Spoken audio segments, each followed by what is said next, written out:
Selamat siang para dosen pengampu mata kuliah proyek penelitian biomedik. Perkenalkan, saya Alisa Kiyomi. Di sini saya akan menjelaskan proyek saya, yaitu Dr. GPT dengan dosen pembimbingnya adalah Pak Iksan, menggunakan InternVL2-4B sebagai vision language model untuk medical image analysis. Kita masuk pendahuluan. Jadi dari project overview, Dr. GPT merupakan large language model yang dirancang untuk memberikan informasi dan jawaban terkait bidang kesehatan dan ilmu kedokteran. Platform yang digunakan adalah WhatsApp dengan pembayaran yang menggunakan Medtrans. Terdapat informasi obat, akses fitur medis, dan juga petunjuk panduan. Untuk background-nya sendiri, Dr. GPT merupakan chatbot medis berbasis AI yang hanya mampu memproses teks sehingga pengguna tidak dapat mengunggah foto, kemudian melibatkan gejala yang bersifat visual, dan juga belum memberikan layanan secara optimal. Maka dari itu, masalah yang dihadapi adalah keterbatasan modal input, kurangnya model VLM medis lokal, serta akurasi dan hallucination pada LLM. Maka dari problem yang tadi, saya akhirnya merumuskan tujuan dari proyek ini.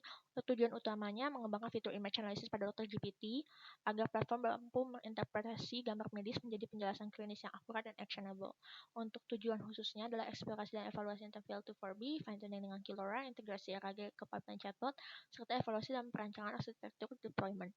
Mengapa saya memilih InternVL2-4B? Dilihat dari grafik 1, untuk skor kemampuan model, itu keluarga model InternVL2 secara konsisten mendominasi kemampuan model dengan lebih banyak memori seperti Qwen, GPT, dan juga Gemini dengan ukuran yang lebih kecil, hemat, dan juga efisien.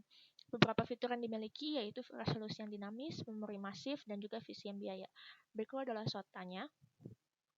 Kemudian kita masuk ke dasar teori. Jadi dari sistem development-nya sendiri, itu dimulai dari eksplorasi dan evaluasi VLM, fine-tuning Killora, integrasi RAG, serta evaluasi dan juga deployment. Untuk model arsitektur, di sini saya menggunakan model dari Open Access, dari Hugging Face untuk InternVL2-4B. Kemudian untuk arsitekturnya itu dimulai dari Vision Encoder, Cross Model Bridge, dan juga LLM. Untuk disease detection scope, itu menggunakan 14 klasifikasi penyakit pada plural. Kemudian untuk metodenya, di sini saya menggunakan 3 dataset, yaitu dari train, validation, dan juga test.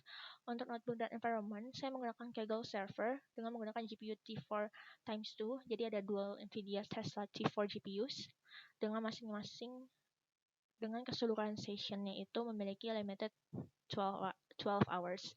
Jadi memiliki 16 GB VRAM untuk tiap GPU. Berikut adalah dataset yang digunakan dan fitur dari InternVL2-4B. Nah, karena ada keterbatasan waktu dalam per sesi, maka saya menggunakan 2 notebook untuk train dan juga test. Kemudian kita masuk ke metode.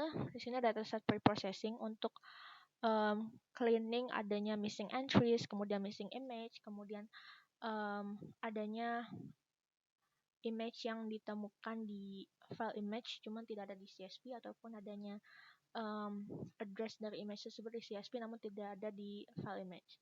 Maka dari itu saya mencoba cleaning dan hasil akhirnya saya masukkan ke dalam output.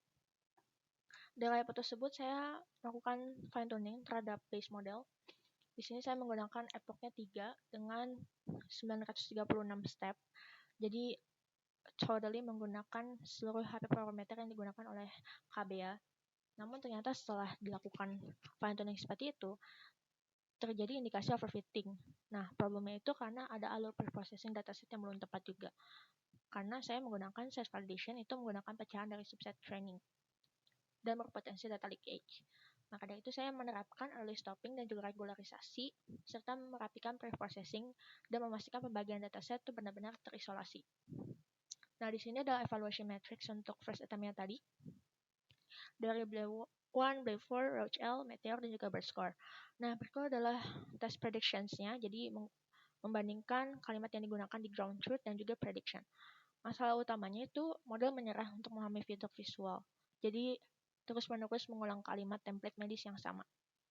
Nah, walaupun begitu, BERT score-nya itu tetap tinggi karena sistemnya tertipu dan menganggap keduanya berada dalam satu domain yang sangat dekat.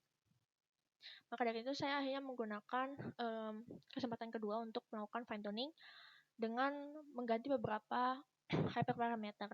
Di sini saya hanya menggunakan 1 kali epoch dan juga 305 step.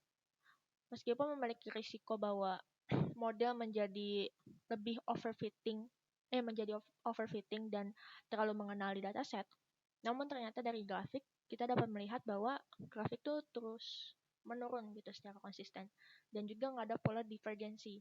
Nah, penyebab walaupun begitu lossnya sangat besar di awal karena ada label masking yang terlewat saat preprocessing. Maka dari itu saat training, sistem ikut menghitung nilai error dari bagian prompt dan juga token padding yang harusnya dihitung dari teks jawaban model aja. Nah, ini untuk evaluation matrix-nya. Ini adalah perbandingan SFT yang kedua dan juga base model, dan ini adalah improvement-nya. Kalau yang tabel ini, saya membandingkan bagian ini dengan bagian first attempt saya. Ditemukan bahwa fine-tuning tahap 2 berhasil memperbaiki penurunan performa pada tahap 1, terutama pada metrik lexical. Nah, model yang kedua ini, model fine-tuning yang kedua, menunjukkan improvement positif pada BLE1 dan juga Meteor. Sehingga dari peningkatan tersebut juga pada red graph menunjukkan model itu semakin baik dalam mengenali hubungan antar entitas medis secara spesifik. Kemudian dengan nilai yang sama juga saya membandingkan dengan punya KBA, yaitu dari LavaMed dan juga MedGema. Di sini saya menemukan bahwa ternyata interval 2-4B terbukti dapat menjaga keseimbangan generasi teks dan efisiensi ukuran model dengan performa leksikal yang mampu melampaui baseline model lainnya.